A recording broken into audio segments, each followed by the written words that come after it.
അപ്പോൾ ഞാനും കുഞ്ഞായിപ്പനോട് രാത്രിയൊക്കെ ഇങ്ങനെ ഞങ്ങൾ ഈ പാടത്ത് വെള്ളം തിരിക്കാനൊക്കെ പോകും. അപ്പോൾ ഒരു ദിവസം നമ്മളിവിടെ പോയി മീൻകുഴിത്തൊണ്ട് എന്ന് പറഞ്ഞ സ്ഥലമുണ്ട്, ഇവിടെ അമ്പലത്തിൻ്റെത് കഴിഞ്ഞ് കഴിയുമ്പോൾ.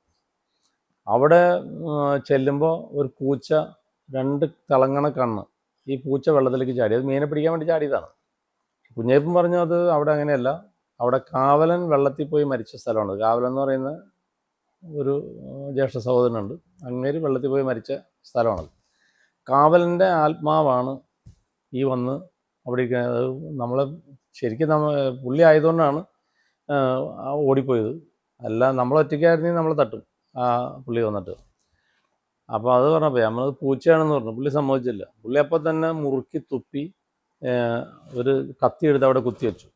ഇനി കുഴപ്പമില്ല, ഇനി നാളെ കാലത്ത് ഊരിയാൽ മതി കത്തി എന്ന് പറഞ്ഞു. കത്തി അവിടെ ഇരുന്നോട്ടെ എന്ന് പറഞ്ഞു. ഇനി അവൻ ഇങ്ങോട്ട് വരില്ല എന്ന് പറഞ്ഞു. അപ്പോൾ പുള്ളി അങ്ങോട്ട് നടന്നു പോയപ്പോൾ ഞാൻ കത്തി ഊരി കയ്യിൽ വെച്ചു.